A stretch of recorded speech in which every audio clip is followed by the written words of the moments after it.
नमस्कार, आपका स्वागत है आपके अपने YouTube चैनल एक कहानी रमा की जुबानी में। सर्वप्रथम आप सबको आने वाले वर्ष 2025 के लिए ढेर सारी शुभकामनाएं।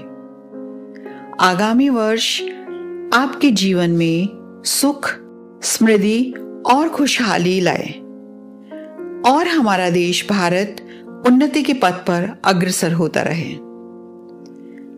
आज मैं आपके लिए श्री अमृतलाल नागर की प्रसिद्ध और अत्यंत मार्मिक कहानी एटम बॉम्ब लेकर आई हूं। इस कहानी की प्रासंगिकता आज भी उतनी है। रूस यूक्रेन युद्ध, फिलिस्तीन और इजराइल युद्ध से भी मानवता को सबक लेने की आवश्यकता है। युद्ध किसी भी समस्या का अंत नहीं है। अपने स्वार्थों के लिए विध्वंसकारी लीला द्वारा दूसरे राष्ट्रों को समूल नष्ट करना कहां तक उचित है? इस अमानवीय जुनून का अंत क्या है? तो आइए सुनते हैं कहानी एटम बम। चेतना लौटने लगी। सांस में गंधा की तरह तेज, बदबूदार और दम घुटाने वाली हवा भरी हुई थी। कोबायाशी ने महसूस किया कि बम के उस प्राण घातक धड़ाके की गूंज अभी भी उसके दिल में धस रही है। भय अभी भी उस पर छाया हुआ है। उसका दिल जोर जोर से धड़क रहा है। उसे सांस लेने में तकलीफ होती है। उसकी सांस बहुत भारी और धीमी चल रही है। हारे हुए कोबायाशी का जर्जर मन इन दोनों अनुभवों से खींचकर कराह उठा। उसका दिल फिर गफलत में डूबने लगा। होश में आने के बाद मृत्यु के पंजे से छूटकर निकल आने पर जो जीवनदायिनी स्फूर्ति और शांति उसे मिलनी चाहिए थी, उसके विपरीत यह अनुभव होने से ऊब कर तन और मन की सारी कमजोरी के साथ वह चिढ़ उठा। जीवन कोबायाशी के शरीर में अपने अस्तित्व को सिद्ध करने के लिए विद्रोह करने लगा।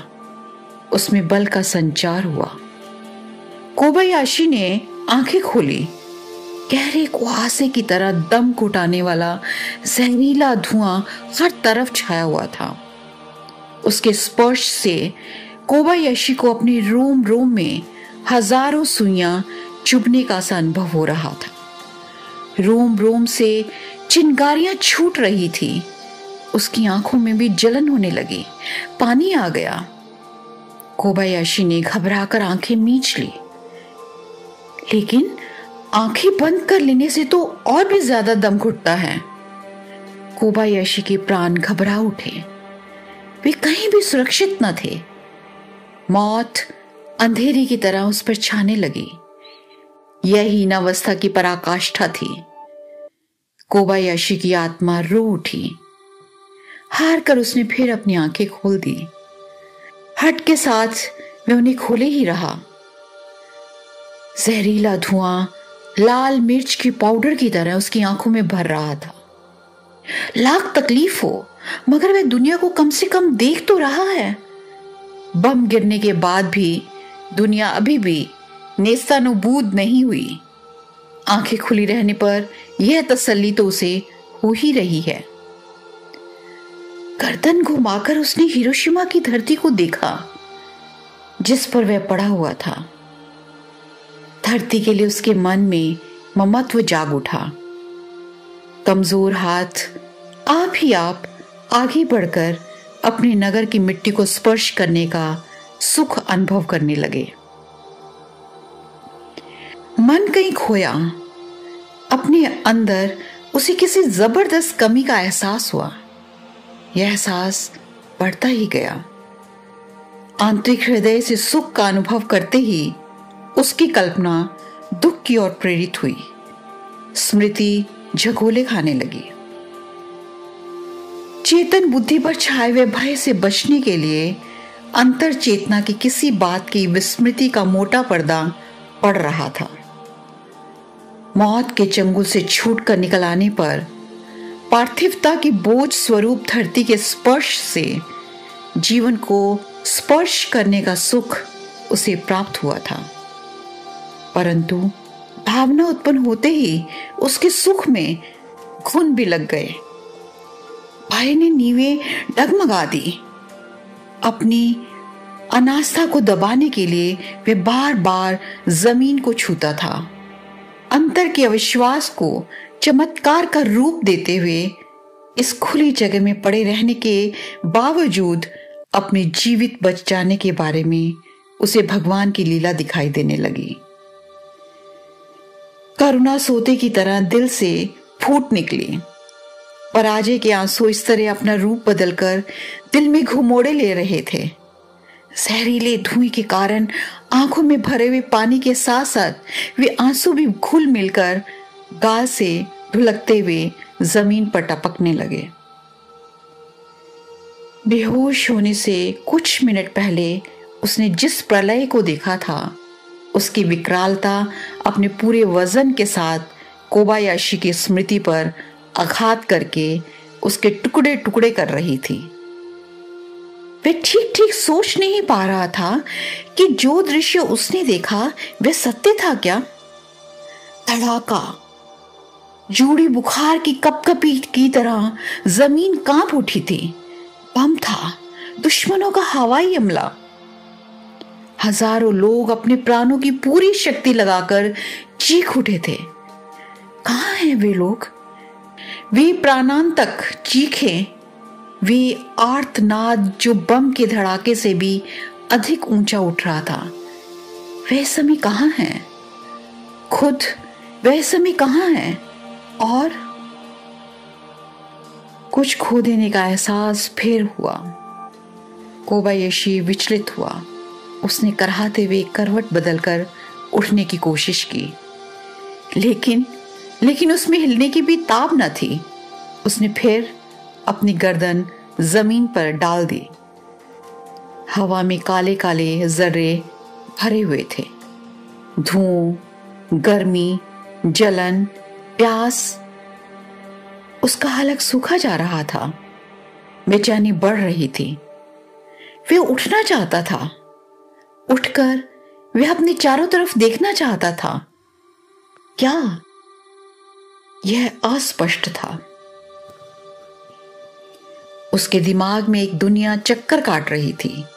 नगर, इमारतें, जनसमूह से भरी हुई सड़कें, आती जाती सवारियां, मोटरें, गाड़ियां, साइकिलें और दिमाग इन सब में खोया हुआ कुछ ढूंढ रहा था।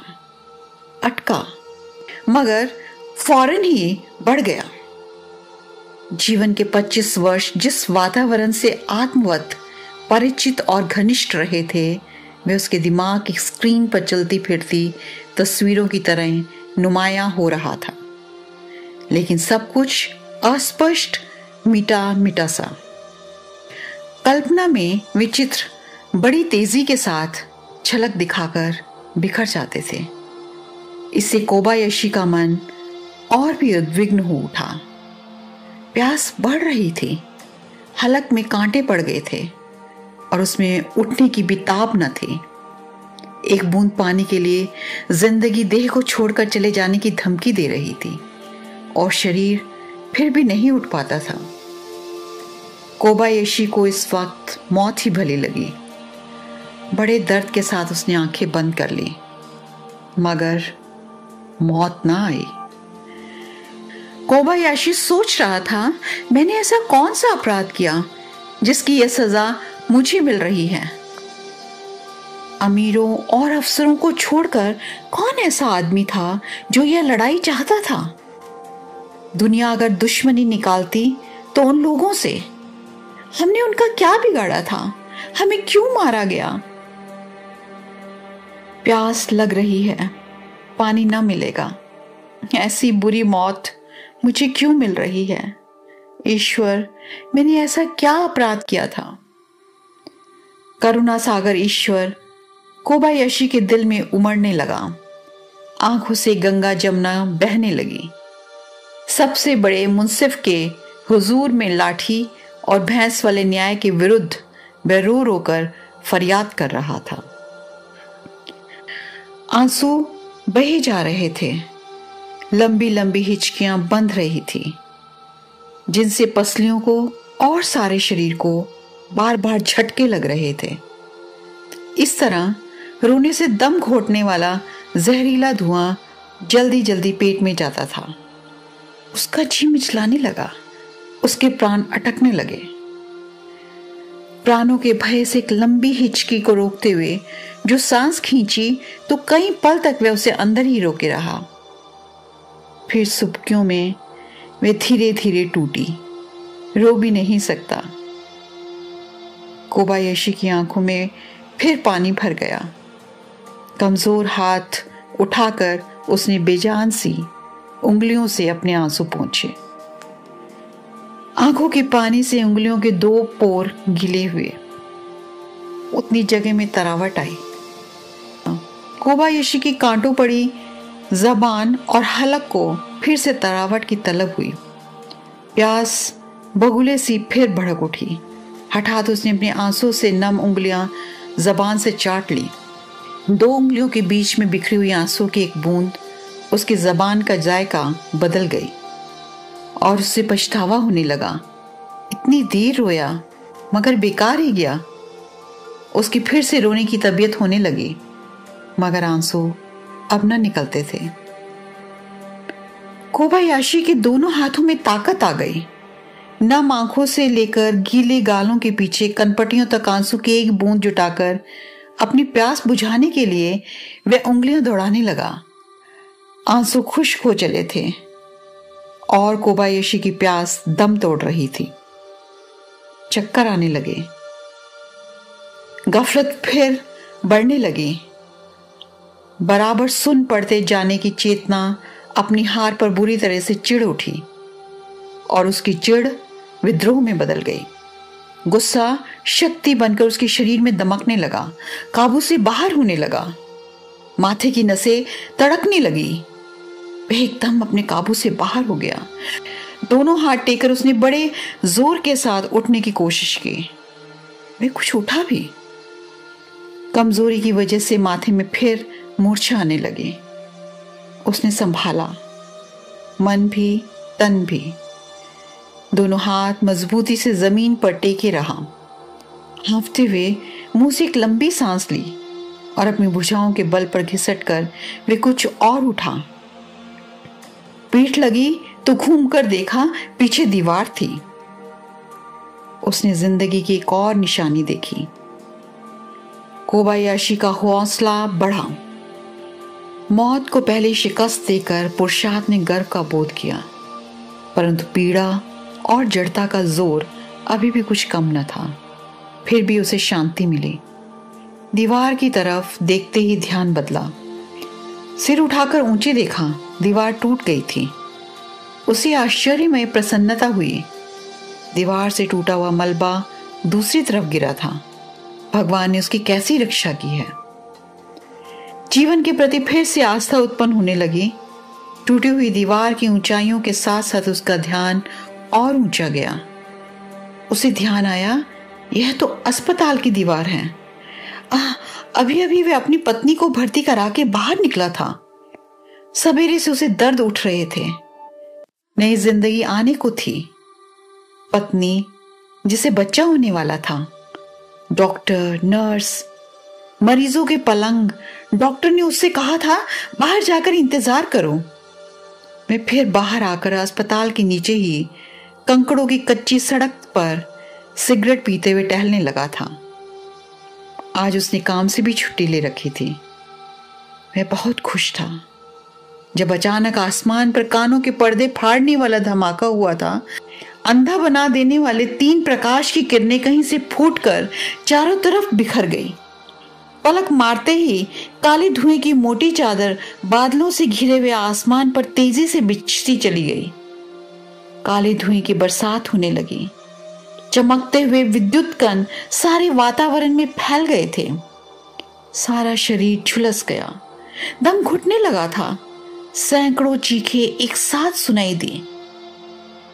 इस अस्पताल से भी गई होंगी।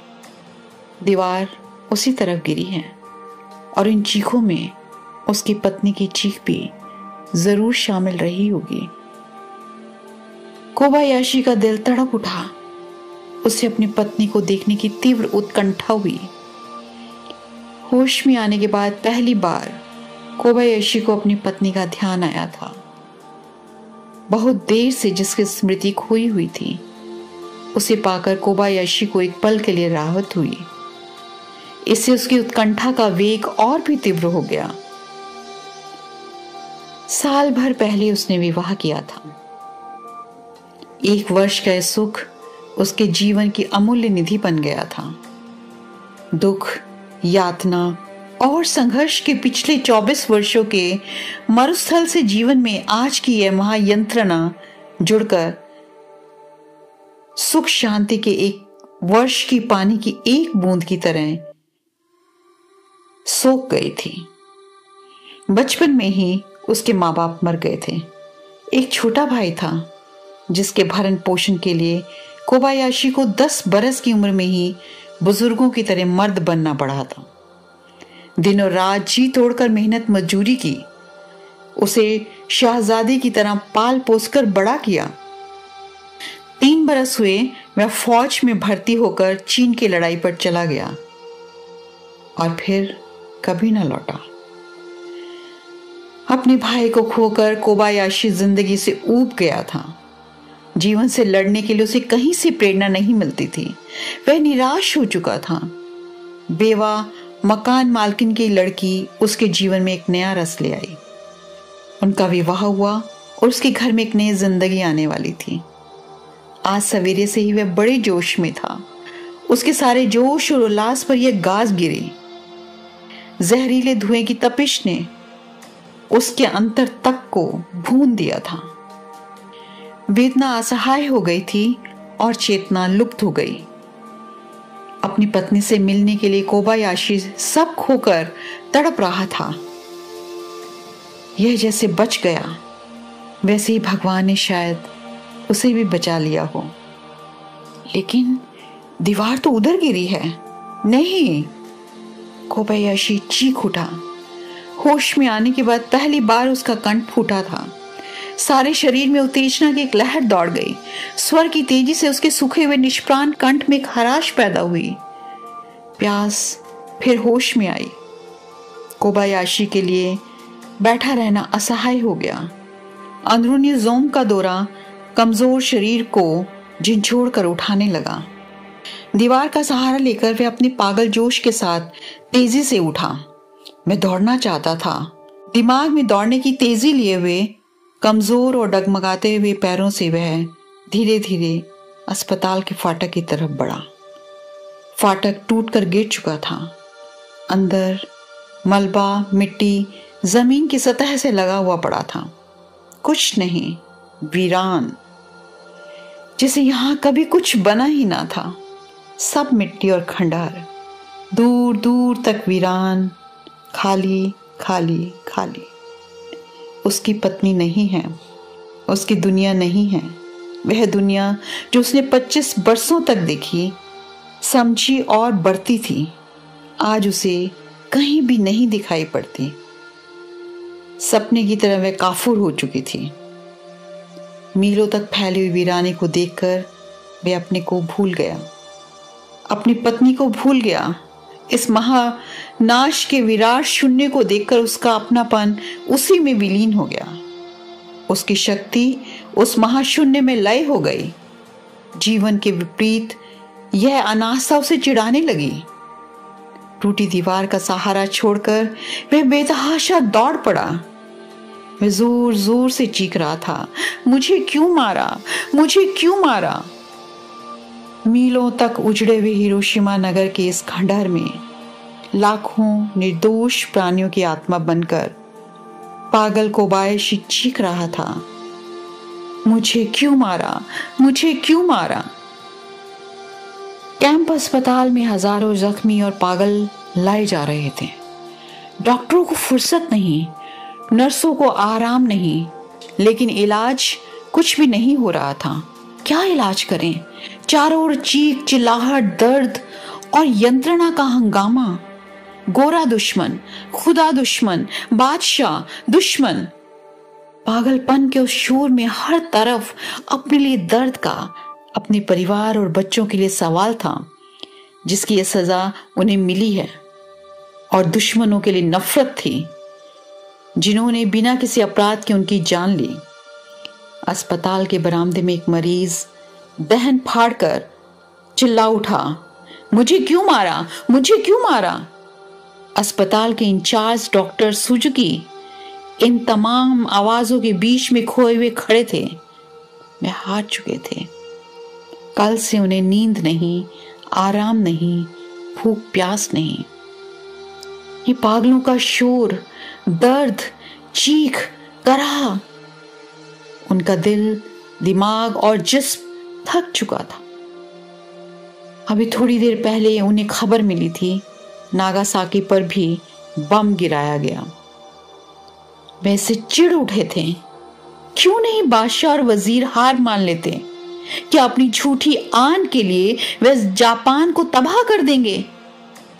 उन्हें दुश्मनों पर भी गुस्सा आ रहा था, इन्हें क्यों मारा गया? वे किसी के दुश्मन नहीं थे, इन्हें अपने लिए साम्राज्य की चाह नहीं थी। अगर इनका अपराध है तो केवल यही कि यह अपने बादशाह के मजबूरन बनाए हुए गुलाम हैं, व्यक्ति की सत्ता के शिकार हैं, संस्कारों के गुलाम हैं।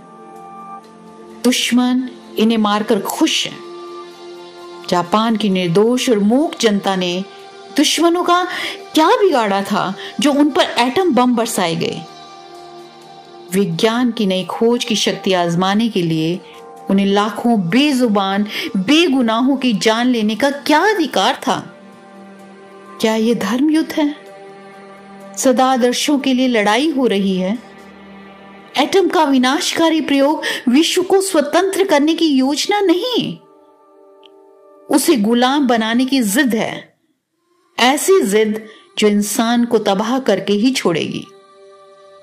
और इंसानियत के दुश्मन कहते हैं कि एटम का आविष्कार मानव बुद्धि की सबसे बड़ी सफलता है। छी, पागल कहीं के। नर्स आई। उसने कहा, डॉक्टर, सेंटर से खबर आई है और नए मरीज भेजे जा रहे हैं। डॉक्टर सुजुकी के थके चेहरे पर सनक भरी सूखी हंसी दिखाई दी। उन्होंने जवाब दिया, इन नए मुर्दा मरीजों के लिए नई जिंदगी कहां से लाऊंगा? नर्स, विनाश लोलुप स्वार्थी मनुष्य शक्ति का प्रयोग भी जीवन नष्ट करने के लिए ही कर रहा है। फिर निर्माण का दूसरा जरिया ही क्या रहा? फेंक दो इन जिंदा लाशों को हिरोशिमा की वीरान धरती पर, या उन्हें जहर दो। अस्पताल और डॉक्टरों का अब दुनिया में कोई काम नहीं रहा। नर्स के पास इन फिजूल की बातों के लिए समय नहीं था। नए मरीज आ रहे थे, सैकड़ों अस्पताल में पड़े थे। वह डॉक्टर पर झुंझला उठी, यह वक्त इन बातों का नहीं है डॉक्टर, हमें जिंदगी को बचाना है। यह हमारा पेशा है, हमारा फर्ज है। एटम की शक्ति से हारकर क्या हम इंसान और इंसानियत को चुपचाप मरते हुए देखते रहेंगे? चलिए, आइए, मरीजों को इंजेक्शन लगाना है, आगे का काम करना है। नर्स डॉक्टर सुजुकी का हाथ पकड़कर तेजी से आगे बढ़ गई। तो ये थी कहानी। उम्मीद है आपको पसंद आई होगी। अगर पसंद आई हो तो कमेंट सेक्शन में लिखकर अवश्य बताएं और लाइक बटन दबाना भी ना भूलें। चैनल को ज्यादा से ज्यादा सब्सक्राइब करें ताकि हम हिंदी साहित्य से कहानी और कविताओं के अमूल्य खजाने आपके लिए ला सकें। तो मिलते हैं अगले सप्ताह एक नई कहानी या कविता के साथ। तब तक के लिए दीजिए इजाजत और अपना रखिए ढेर सारा ख्याल।